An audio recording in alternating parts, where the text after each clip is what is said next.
Hollywood हंगामा explainer पेश करता है बैटमैन मूवी की एक्सप्लेनेशंस। ये मूवी 2005 में आई थी और ये अब तक की डीसी कॉमिक्स की ये मेरी पसंदीदा फिल्म है। तो चलें बिना किसी देरी के शुरू करते हैं आज की एक्सप्लेनेशंस। इस फिल्म के शुरू में हम एक बच्चे को देखते हैं जिसका नाम ब्रूस वैन है। वो अपनी दोस्त रिचल के साथ खेल रहा होता है और वहीं खेलते खेलते ब्रूस एक कुएं में गिर जाता है जहाँ पर काफ़ी सारे बैट्स थे, जिन्हें देखकर ब्रूस बहुत डर जाता है और यहाँ से बैट्स का डर इसके मन में बस जाता है। इसके बाद हम ब्रूस के फादर थॉमस वैन और इनकी बीवी मार्था वैन को देखते हैं जो ब्रूस के साथ एक शो देखने के लिए जाते हैं जहाँ पर एक नाटक चल रहा था जिसमें बहुत से लोगों ने बैट्स की नकाब पहनकर लोगों को एंटरटेन कर रहे होते हैं। मगर ब्रूस बैट्स को देखकर डर जाता है। इस बात को समझकर ब्रूस के माँ बाप इसे बाहर ले आते हैं, पर तभी इसी वक्त एक चोर आकर ब्रूस के माँ बाप को गोली मार देता है, जिसको देखकर ब्रूस बहुत रोता है। ब्रूस के माँ बाप अब मर चुके थे और ब्रूस अब यतीम हो चुका था और इसका जिम्मेदार वो अपने आप को मानता था क्योंकि इसी ने अपने माँ बाप को थिएटर से बाहर निकलने को कहा था। अब ब्रूस को पुलिस बताती है कि जिस चोर ने इसके माँ बाप को मारा था वो पकड़ा गया है और अब सीन शिफ्ट होता है 14 साल बाद, जहाँ हम देखते हैं चोर को जिसने ब्रूस के माँ बाप का कत्ल किया था वो अपनी सज़ा पूरी करके आज जेल से रिहा हो जाता है। लेकिन ब्रूस को ये सब पसंद नहीं आता, इसलिए वो इस चोर को मारने का फैसला करता है। लेकिन इससे पहले कि ब्रूस कुछ करता कि तभी कोई और इस चोर को शूट कर देता है, जिसको देखकर रिचल ब्रूस को वहाँ से अपने साथ ले जाती है। लेकिन बाद में रिचल को पता चलता है कि ब्रूस भी इसी चोर को मारने वाला था, तो वो ब्रूस पर बहुत नाराज़ होती है और वो ब्रूस को थप्पड़ भी मारती है, जिस पर ब्रूस को बाद में एहसास होता है कि वो जो करने वाला था वो गलत था। फिर ब्रूस फाल्कोनी नाम के आदमी से मिलता है। फाल्कोनी गौतम शहर का एक बहुत बड़ा गुंडा था और इसी ने इस चोर को मरवाया था। फाल्कोनी ब्रूस को धमकी देकर बार से बाहर निकाल देता है और वहाँ से ब्रूस सब कुछ छोड़ के अपने मकसद को ढूंढने निकल पड़ता है और वो चोरी और दूसरे बुरे काम भी करना शुरू कर देता है और इन्हीं बुरे अफराधों के तहत इसे जेल हो जाती है। लेकिन अब वो अपने डर को मिटाने के लिए जेल में भी कैदियों से लड़ना शुरू कर देता है और तभी एक दिन इसे जेल में मिलने एक आदमी आता है, हेनरी डुकात। वो ब्रूस को इसके नाम से पुकारता है और कहता है कि मैं रासल गुल के लिए काम करता हूँ और रासल गुल इसकी ज़िंदगी में मकसद ढूंढने में मदद कर सकता है और रासल गुल इंसाफ का सिपाही है। वो ब्रूस को कहता है कि मैं एक नीला फूल लेकर एक पहाड़ के ऊपर आना है। अगले दिन फिर ब्रूस को रिहा कर दिया जाता है और ब्रूस हेनरी डुकाट के मुताबिक वो नीला फूल लेकर पहाड़ के ऊपर चला जाता है और वहाँ इसकी मुलाकात डुकाट और इसके मालिक रासल गिल से होती है। फिर वो पूछता है कि तुम क्या हासिल करना चाहते हो। फिर ब्रूस कहता है कि मैं दूसरों के डर पर जीत हासिल करना चाहता हूँ। डुकाट कहता है कि अगर तुम दूसरों के डर पर जीत हासिल करना चाहते हो तो तुम्हें सबसे पहले अपने अंदर के डर को ख़त्म करना होगा। जिसको सुनकर ब्रूस सोच में पड़ जाता है और वो इसी बचपन वाले हादसे को याद करता है जब वो एक कुएं में गिर गया था और वो बैट्स को देखकर बहुत डर गया था और आज तक इसके दिल में बैट्स का डर बैठ गया है। खैर अब ब्रूस को रासल गुल और डुकाट अपने गैंग में शामिल कर देते हैं जहाँ वो ब्रूस को लड़ना सिखाते हैं और धीरे धीरे ब्रूस एक बेहतरीन जंगजू निंदा सिपाही बन जाता है।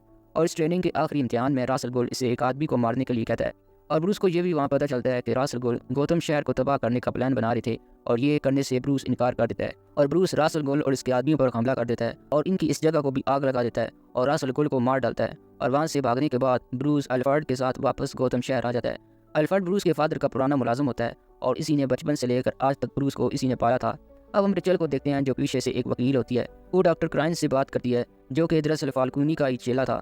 वो फाल्कोनी के इन गुंडों को पागल साबित कर देता है जो पकड़े जाते थे। अगले सीन में एक बैट्स ब्रूस के घर में घुस आता है जिसको देखकर ब्रूस इसी कुएं में जाने का फैसला करता है जिसमें वो बचपन में गिर गया था।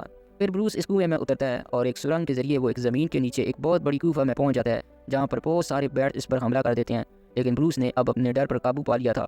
इसके बाद ब्रूस अपने फादर की कंपनी वेन टाउन में जाता है। वो वहाँ फोकस नाम के आदमी से मिलता है और इसे बहाना बनाकर एक मजबूत सूट लेकर आता है। फिर ब्रूस और अल्फ्रेड इस सूट पर काम करते हैं और ब्रूस बैट्स के सिंबल का ऑर्डर देता है और इसके बाद वो फोकस से एक काले रंग की गाड़ी मांगता है। और अब अगले सीन में ब्रूस फाल्कोनी और इस आदमियों को पुलिस से पकड़वा लेता है और यहाँ पर हम ब्रूस को बैटमैन वाले रूप में देखते हैं। अब दूसरी तरफ कुछ लोग रिचल को मारने के लिए आते हैं लेकिन तभी वहाँ बैटमैन आकर इसे बचा लेता है और वो रिचल को बताता है कि ये फाल्कोनी के आदमी थे जो तुम्हें मारने आए थे। वो इसे इस जज के खिलाफ सबूत देता है जिसे फाल्कोनी ने खरीद रखा था और अब इन सबूतों के जरिए रिचल इसे ब्लैकमेल कर सकती थी, मजबूर कर सकती थी कि वो फाल्कोनी के खिलाफ बयान दे। अब अगली सुबह बैटमैन के चर्चे पूरे शहर के अखबारों की फ्रंट लाइन में होते हैं लेकिन बैटमैन ने कानून को अपने हाथ में लिया था, इसलिए पुलिस इसे पकड़ना चाहती थी। अब आगे अल्फ्रेड ब्रूस को एक बिगड़ा अरबपति बनने का नाटक करने को कहता है ताकि कोई भी इस पर शक ना करे। दूसरी तरफ हमें पता चलता है कि ब्रूस की कंपनी के द्वारा बनाई गई एक मशीन गायब थी। वो मशीन दुश्मन के पूरे शहर को भाप बना सकती थी। अगले सीन में हम डॉक्टर क्राइन को फाल्कोनी के पास देखते हैं जो फाल्कोनी पर एक गैस डालता है जिससे इसे अपना डर दिखने लगता है और क्राइन इसे भी पागल साबित कर देता है। रात को ब्रूस बैटमैन बनकर ऑफिसर गॉर्डन से जाकर मिलता है और उन्हें बताता है कि पुलिस को सिर्फ आधा ही माल मिला था और वो अब फाल्कोनी के राइट हैंड को पकड़ने जा रहा है। फिर बैटमैन क्राइन का पीछा करता है और इसे बाकी का माल मिल जाता है, पर तभी क्राइन इस पर भी एक गैस छोड़ देता है जिससे बैटमैन को इसका डर दिखने लगता है और फिर वो पूरे कमरे में आग लगा देता है और बैटमैन खिड़की से कूद कर वहाँ से भाग जाता है।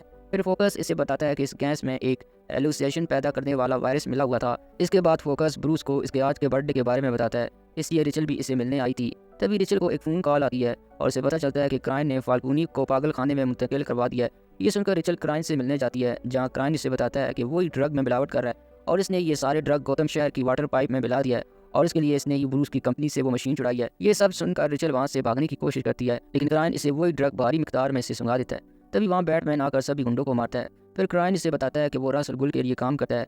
बाहर हम देखते हैं कि पुलिस बैटमैन को पकड़ने आ गई थी, लेकिन बैटमैन रिचल को उठाकर वहाँ से भाग जाता है और फिर वो रिचल को इस गैस का एंटीडोट देता है जो इसको फोकस ने दिया था, जिससे रिचल की जान बच जाती है। लेकिन इसी दिन ब्रूस का बर्थडे भी था, इसलिए इसके घर में गौतम सिटी के बड़े बड़े लोग भी आए हुए थे और तभी वहाँ रासल गुल भी आ जाता है।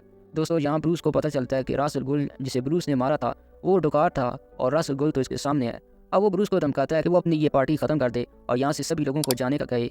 ना चाहते हुए भी ब्रूस अपने सब मेहमानों की बेइज्जती करके इनको पार्टी से भगा देता है। रासल गुल ब्रूस के घर को आग लगा देता है और गौतम शहर को तबाह करने निकल जाता है।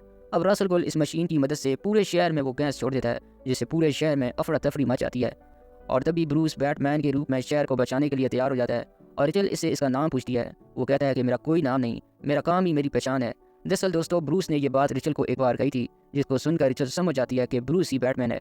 अब ब्रूस रासल गुल को रोकने के लिए इसकी ट्रेन पर हमला करता है, जहाँ पर दोनों में लड़ाई होती है और बैटमैन के कहने पर पुलिस ऑफिसर ट्रेन की पटरी को उड़ा देता है, जिससे ट्रेन ऊंचाई से गिर जाती है और बैटमैन इस ट्रेन से उड़ जाता है, मगर रासल गुल मर जाता है और वो मशीन भी तबाह हो जाती है। फिल्म के आखिरी सीन में हम ब्रूस और रिचल को देखते हैं और रिचल इसे कहती है कि इसने अपने बचपन के प्यार को खो दिया है और शायद मुझे वो तब मिलेगा जब गौतम शहर को बैटमैन की ज़रूरत नहीं रहेगी। फिर हम देखते हैं कि ऑफिसर गार्डन बैटमैन को एक क्रिमिनल के बारे में बताता है जो मर्डर करने के बाद अपने जोकर का एक निशान छोड़ जाता था और डॉक्टर क्राइन और फाल्कोनी समेत बहुत से कैदी भी जेल से भाग गए थे।